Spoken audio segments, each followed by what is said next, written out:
Hello and welcome to the City of London, a city within a city.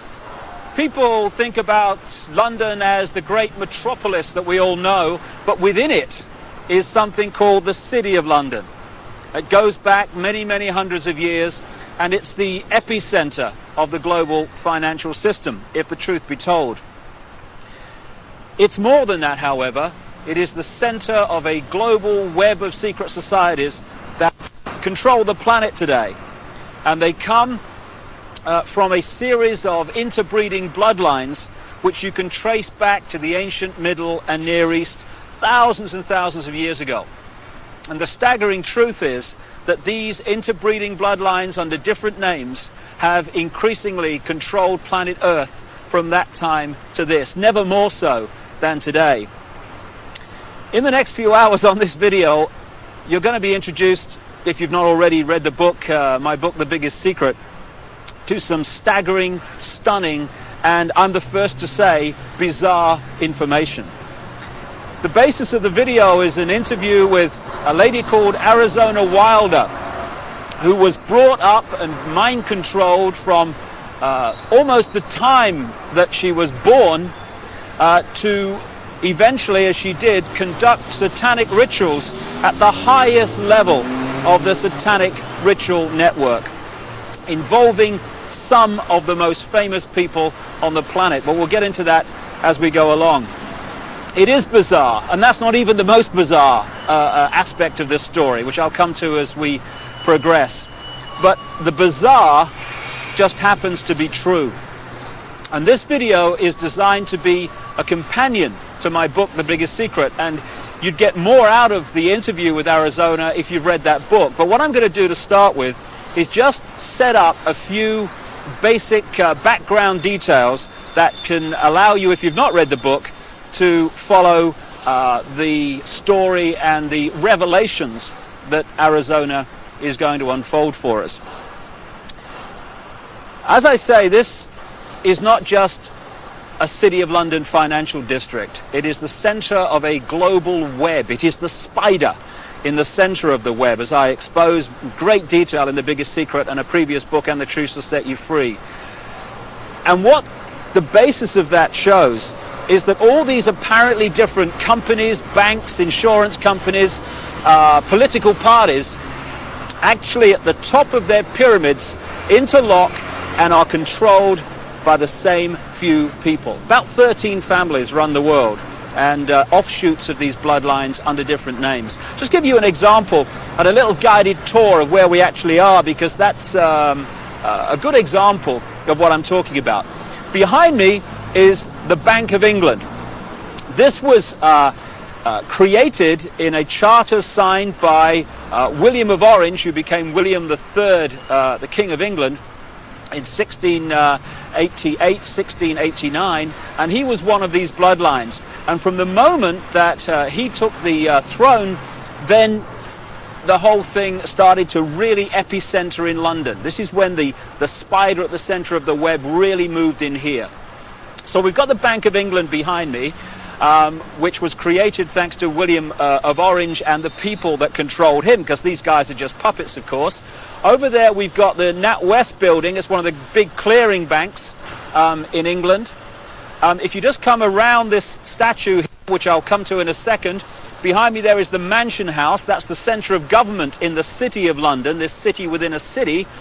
And at the top you'll see the red cross on the white background, the flag. It's the flag of England, and that symbol goes back right into the ancient world.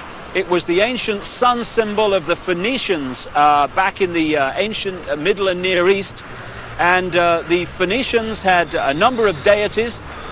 One of them was called Barati, the female. One was called Barat, the male. Barati and Barat became Britannia and Britain because the British culture was brought here by the Phoenicians about 3000 BC and after. And also they had deities, the Phoenicians, called St. George of Cappadocia, who killed the dragon. That became St. George of England, and that's, of course, the flag of St. George, the red cross and the white background today. Also, the Christian deity called St. Michael was an ancient Phoenician deity long before Christianity. So the Mansion House, the center of government, is a very, very powerful place. We go around here, we've got the Royal and Son Alliance Insurance Company. The banks and the insurance companies interlock, and as a result of the fantastic amount of wealth that they can move around the financial markets every day, these interlocking organizations control the world financial system. If a stock market goes down and crashes, it's because it's meant to crash. And not everyone loses, you know, when that happens. If you know it's going to crash, you sell your stock, it crashes, you buy it back at a lower price, you then push it back up again and buy other stock at the same time at a few cents on the dollar or whatever. And that means that a financial crash can actually lead, if you know it's coming because you're creating it, to an amazing expansion of your holdings and your wealth. Over there we've got the Lloyds Bank building. That's another one of the big clearing banks which all interlock and are controlled by the same people. And then there we have the Royal Guardian Exchange building, another major insurance company which, like I say, interlock with all the others. And then we come back to the Bank of England. Now, this financial center, along with places like Wall Street, where the bloodline families interlock again, the same people run America as run Britain, as run Germany, etc. They have funded many, many times both sides in wars. And ironically and sickeningly, behind me, opposite the Bank of England, in the center of this square, is a memorial to those who died in the 2 world wars. Let's just go and have a look at that. What happens in terms of creating wars is a technique, a mind manipulation technique that I've called in my books problem, reaction, solution. And it works like this. If you want to introduce something, say centralization of power through the United Nations, centralization of power militarily with NATO, the North Atlantic Treaty Organization, the biggest military organization in the world that's expanding all the time. If you want to centralize power into fewer and fewer hands, if you did that openly and said this is what we want to do, there'd be a reaction against that. People would say, hey, this is a fascist state you want to create. We're not having this. But through this technique of problem, reaction, solution, you can actually manipulate people to demand you do what you want to do anyway. So it works like this. First of all, you create the problem, but you get someone else to be blamed for it. You then report that problem through the media in the way you want it reported, because the media is owned by the same people that own the banks and etc. You get the public to react to your problem by saying something must be done, this can't go on, what are they going to do about it? And at that point, they, who have covertly created the problem and blame someone else, who've gleaned that reaction of do something, then offer the solution to the problems they have created. So if you take the world wars, after the First World War, in which the financial centers of London and Wall Street, etc., funded all sides, power on this planet was in fewer hands than ever before. After the Second World War, it was even fewer hands on the wheels of power. And as a result of the Second World War, we had the creation of the United Nations, we had the creation of NATO, and we had this great centralization of global power. Problem, reaction, solution. This is a wonderful example. Here you've got this memorial in the center of this edifice of global power, and it says, to the immortal honor of the officers, non-commissioned officers and men of London who served their king and empire in the Great War 1914 to 1919, this memorial is dedicated in proud and grateful recognition by the City and County of London. I'm sure it is, because as a result of the sacrifice they made, power in the world came into fewer and fewer hands, not least into this area I'm talking in now, and also made a fortune, because not only does it create problem, reaction, solution, when you lend money to both sides, they then have to pay you back that money plus interest. when both sides have devastated each other's countries, they borrow more money from you so that they can rebuild their shattered countries. Therefore, power equals control of money in the world as it is today, and the control of money comes through debt, and wars create massive amounts of debt, therefore massive amounts of control. It says here, their name liveth forevermore. Total bullshit. People who are manipulated to fight wars are merely pawns in a game they don't understand. At the bottom here, it talks about the memory of those who died in the Second World War, 1939 to 1945. How ironic and how sick that that war was manipulated and funded to a large extent from this building here, the Bank of England. The governor of the Bank of England at that time was a guy called Montague Norman, a very, very close friend of Hitler's banker, and it was the Bank of England, Wall Street, and the transnational corporations which had German subsidiaries, not least the Rockefeller Standard Oil in America. Rockefeller's another one of these bloodline families, along with the Rothschilds and others. It was those companies and banks that funded Hitler and allowed him to build a war machine that cost literally millions of lives. And before we move on and expand this story, on the other side of this square is another very appropriate statue. It's of the Duke of Wellington. The Duke of Wellington fought the Battle of Waterloo against Napoleon. And this is a wonderful example again of the way the financial markets are manipulated to this day. What happened was that the House of Rothschild was funding Wellington and also funding Napoleon. And what they did was they arranged, because communications weren't anything like they are today, of course, back then. What they did, they made sure that they knew the outcome of the war, or the Battle of Waterloo, before anyone else in this area of London did. So they found that Wellington, the Duke here, another bloody puppet, they haven't got the strings on the statue unfortunately, so it's not accurate, they realized that Wellington had won the Battle of Waterloo. What they did, however, was put the rumor out in this area that Napoleon had won the Battle of Waterloo. As a result, there was a panic, stocks fell, there was a crash. What were the Rothschilds doing quietly, secretly? They were buying up all the stock they could at those crashed prices. And then along came the real story. Wellington had won the Battle of Waterloo. As a result, the panic was over, all those stocks rose in price, and the Rothschilds were not only fantastically richer, they owned vast amounts more of the economy of this country and in a much wider area of Europe.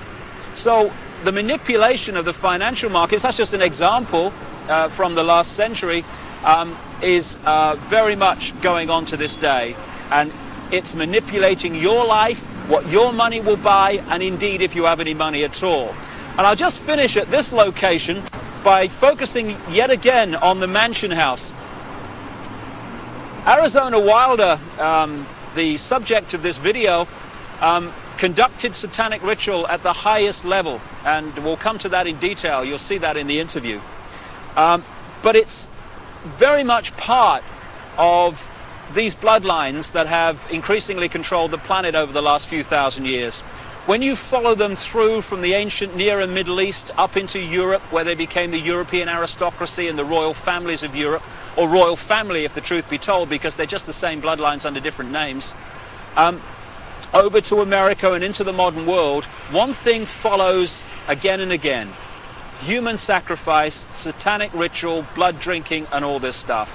And I've talked to a number of people who have seen these rituals in the City of London, who have been subjected to some of them. And the Mansion House, the centre of government in the City of London, is one of the key places where it goes on around here when work here is finished for the day. And satanic ritual is very much part of the next topic I want to raise and talk about at another location, and that's mind control. A few can only control billions and the direction of their lives if they manipulate the way we think and manipulate the way we feel. Only by doing that can they control us, because there's not enough to do it physically. And so mind control is the foundation of how it's done, and we'll talk about that at the center of global mind control, at the center of the network that generates it, and that's the Tavistock Institute, not far from here, yet again in London. Well, we're now just a short drive from the City of London, next to this very appropriate poster, Very Bad Things, and I'm on my way to the Tavistock Institute. It is the center of global mind control and the network that does the research and creates the data and advances the techniques to mind control people in many ways. When you think about mind control, you might think of the Manchurian candidate and some robot with a gun, kill, kill, kill, kill. But mind control is much bigger than that. If you take the definition of mind control to be manipulating the way people think and therefore behave, then the question is not how many people are mind controlled in the world, it's how few are not. Because every time you read a news story which is slanted to get you to see the world, a person or an event in a certain way, and you accept that slant and take it as truth, you're being mind controlled. Every time you see an advertisement and it persuades you to buy something you don't really need, you're being mind controlled. So all these different techniques are used all the time to get us to think and behave the way this few, this clique, this elite want us to. Problem, reaction, solution, getting us to react to events and demanding solutions, the solutions the elite want us to demand. That's also mind control. So mind control is a vast, vast subject. And you know, in the streets of the cities of the world, or the towns of the world, you get these people with the clipboards that are asking you questions called opinion polls. Well, we're led to believe that these opinion polls are to get a feel for what people want so that we can give the people what they want. No, no. Overwhelmingly, those opinion polls are designed to find out if the programming, the manipulation of the public opinion, of the collective consciousness, is actually working. So they'll ask your opinion on various subjects, and if 80% say, yeah, we think in this certain way about this subject, okay, the programs work, brilliant.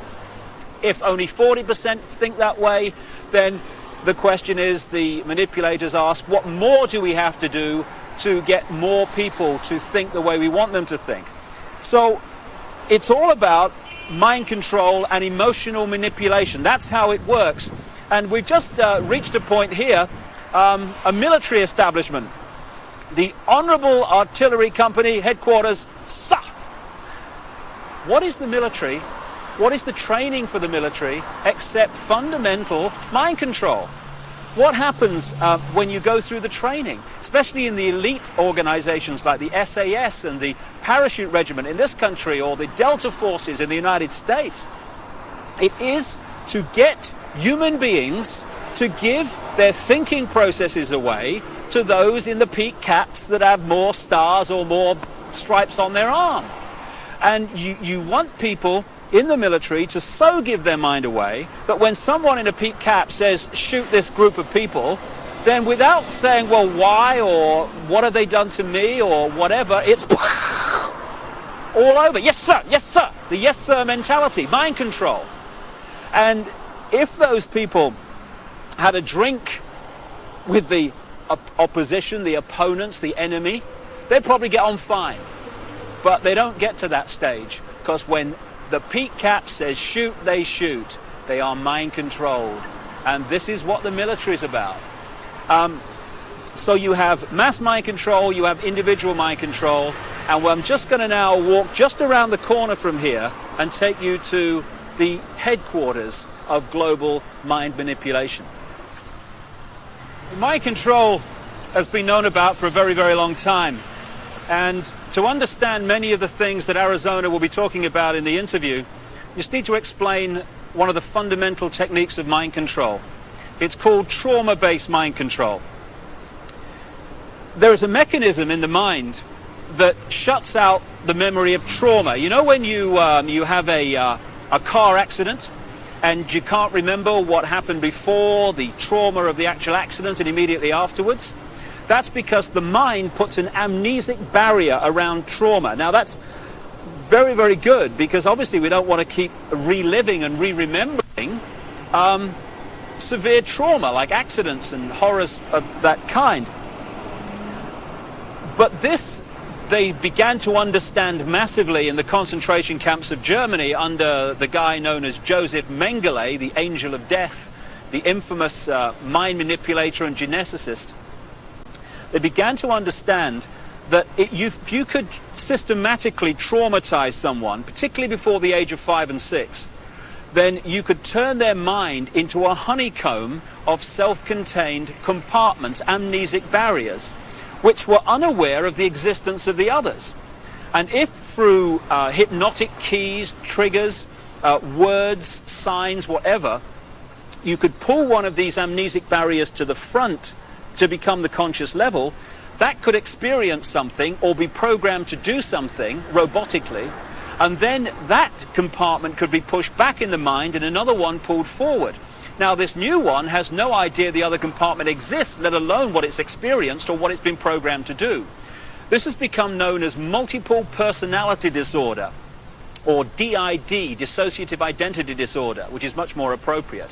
And for short, these people are known as multiples. And this is some of the terms that Arizona will be using in the interview.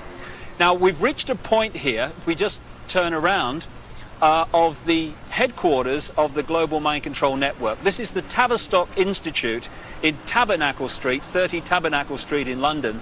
It was this network, and is this network, that coordinates the mind control program around the world, both on a mass and individual level.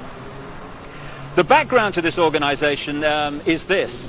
It used to be part of the British military psychological warfare department, appropriately, and it was developed by a guy called Dr. John Rawlings Rees. And other parts of the network were established around the world. Stanford in America is one of them. And together they coordinate the mass mind manipulation of the human race and mind program people on an individual level.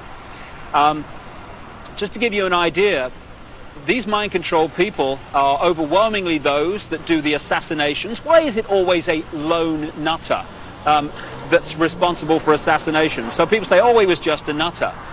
No conspiracy, no more investigation necessary. Why is it that the same psychological profile keeps turning up all over the world with guns, going crazy with guns in the street, killing people, creating problem, reaction, solution situations in which legislation comes through and is introduced as a result of those horrors? Interestingly, Martin Bryant, the man who went crazy with a gun in Port Arthur, Tasmania, just happened to be treated by a guy called Dr. Eric Cunningham Dax. Now, Cunningham Dax was the Tavistock Institute representative in Australia and a close associate for decades of Dr. John Rawlings Rees that sent the whole thing going. So when someone goes crazy with a gun or these horrific things happen, we need to ask the question, are they doing it from their own mind, or are they programmed to do it because of the effect of what they do? Now, Arizona Wilder was brought up from birth in these mind control programs, and her programmer was Joseph Mengele, the Angel of Death. And when he eventually died in the late 80s, because the subject of the programming becomes so attached to the programmer, almost worshipping the programmer, when the programmer dies, often the programming starts to break down. It did with this lady, and that's why now she's speaking out and talking in staggering detail about what she experienced and the people that she was involved with.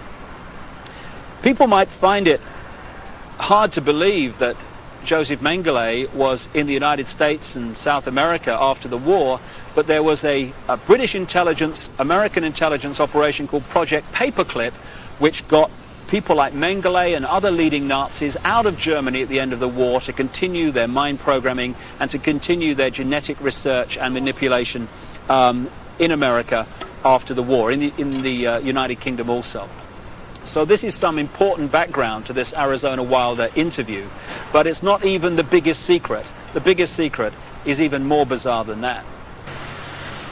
Well, I've now come literally a few strides outside of the official boundaries of the City of London into an area known as Temple Bar, where the Royal Courts of Justice are established, and this is the centre of the British legal profession. Not just the British legal profession, but the legal profession of the world, as the biggest secret exposes. This is where they come to the bar, as it's said, to become barristers, the top of the legal profession, and eventually to become the judges that are part of the network and the secret society network overwhelmingly, who are told what to do. And when you've got judges being told what to do by the secret society network, what justice is there? Temple Bar is named after the Knights Templar, one of the secret societies in the ancient world that I talk about in my books, and they were part of this network, and their successors are continuing that manipulation and agenda to this day. Now, I'm standing across the road from the Royal Courts of Justice here, outside something called the Outer Temple. This is one of the major secret societies that manipulate and control the legal profession and the workings of so-called justice in Britain, and indeed, like I say, further afield. But the reason I've come here overwhelmingly is to point out something in the centre of the road here at the boundary between Temple Bar and the City of London.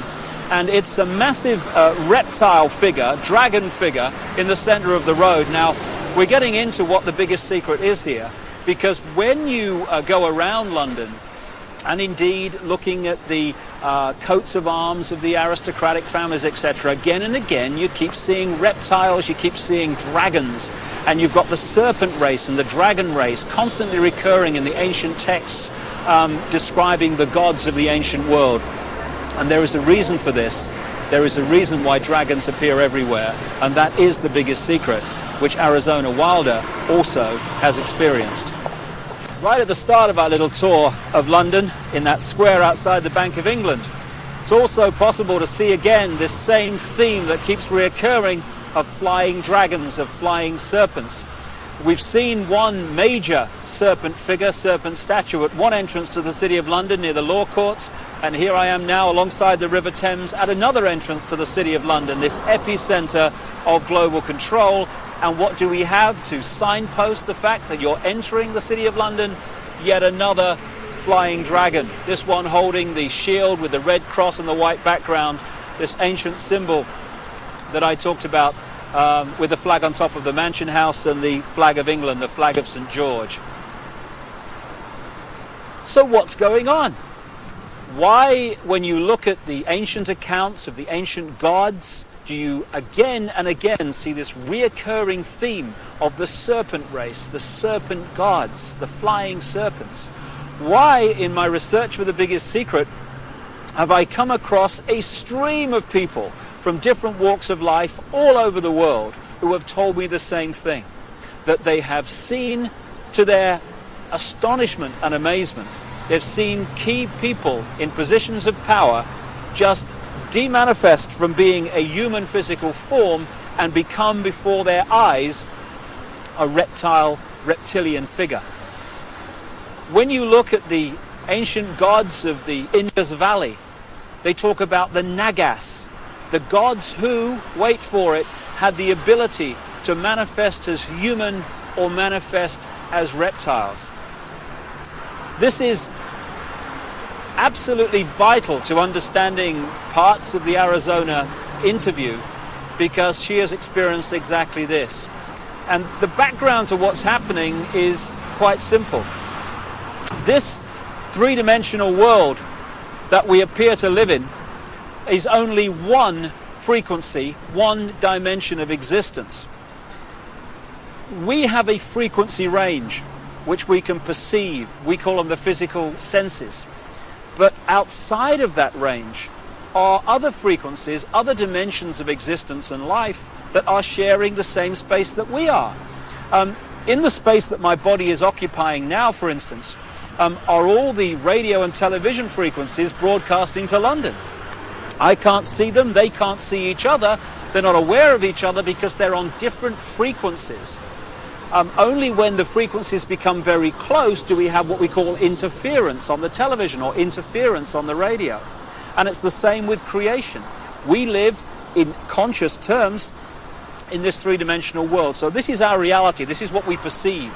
But there are other dimensions. And the one closest to this is the fourth dimension. And staggering as it may seem, and you really have to read The Biggest Secret to see the immense supporting evidence for this, a reptilian race from this fourth dimension is the source, or one of the key sources, of the manipulation of this world. Back in the ancient world, again documented endlessly in so many parts of the world, in ancient texts and legends and accounts, are the stories of how this extraterrestrial race interbred with humanity, creating hybrid bloodlines. And when you do the genealogical research, you find that it is these human-reptile hybrid bloodlines that actually have occupied the major positions of power through the history of the last few thousand years, and today are in the key positions of power, running the banking system, the business system, the politics, the military, etc. And Arizona Wilder, who had no idea of all this other information coming towards me in researching The Biggest Secret, when I met her, she said and told me about how at various satanic rituals involving the most famous people in the world, she had seen them again and again turn into reptile figures and then come back again during the ritual. I got a call from the head of an organization in America called Parents Against Ritual Abuse, who told me again from her experience how many of her clients who had been subjected to satanic ritual had reported the same story of how the participants had shape-shifted, as the term goes, from human to reptiles and back again during the ritual.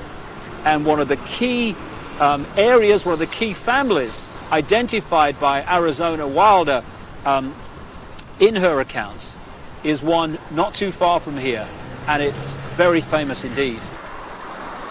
And that family and that bloodline live here, or at least partly live here. Buckingham Palace, one of the many palaces and homes of the British royal family, the House of Windsor. They're seen as bastions of the establishment, the British establishment, but in fact the Windsor bloodline is not British at all, it's German. It's really the House of Saxe-Coburg-Gotha. And on Prince Philip's side, the husband of the Queen of England, he's a Mountbatten, which is really Battenberg. Again, another German line. In 1917, they changed the name from Battenberg to Mountbatten, from the House of Saxe-Coburg to Windsor, because at that time, you may recall, the German nation and the British nation were knocking hell out of each other in the trenches of northern France. And it was good PR from the British royal family's point of view to just change their name to sound more English. And this is just the farce and the facade behind so much, or behind which so much goes on. However, most people, if not almost everyone on the planet, would find the fact that the House of Windsor are one of these reptilian-human hybrid lines that shape-shift between human and reptilian form to be utterly, devastatingly ludicrous and unbelievable. I understand that. But the truth, the real truth, often is. And Arizona Wilder, in the interview that's coming up now, is going to talk about her experiences of seeing this happen. Well, I think that's all you need to know and appreciate to understand the kind of information that Arizona Wilder is going to reveal to us now, except one thing. Across the millennium years is crunch time in this whole agenda, crunch time for the human race. This is the time when this network of interbreeding bloodlines wants to bring in its global fascist structure of a world government to which nation states would be administrative units, of a world central bank and a world currency, a currency that wouldn't be cash, it would be merely electronic, for which there are fundamental implications for human freedom. And also the World Army, which is designed to be NATO, expanding and expanding as it is now, of course, to become the fully fledged World Army, World Police Force. And underpinning that little lot is designed to be a microchip population, in which we are microchipped with our financial details, our medical details, etc., etc. And that would allow not only electronic tagging, people knowing where we are all the time, it would allow the external manipulation through this electronic means of our mental and emotional processes.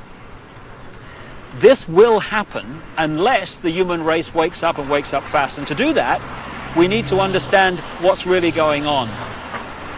And to let people know that, we've got to stop beating about the bush, stop pulling punches, stop pussyfooting around, keeping information from people, oh my goodness, how will they react, and just say, this is going on, take it or leave it, make of it what you will, but this is what's going on.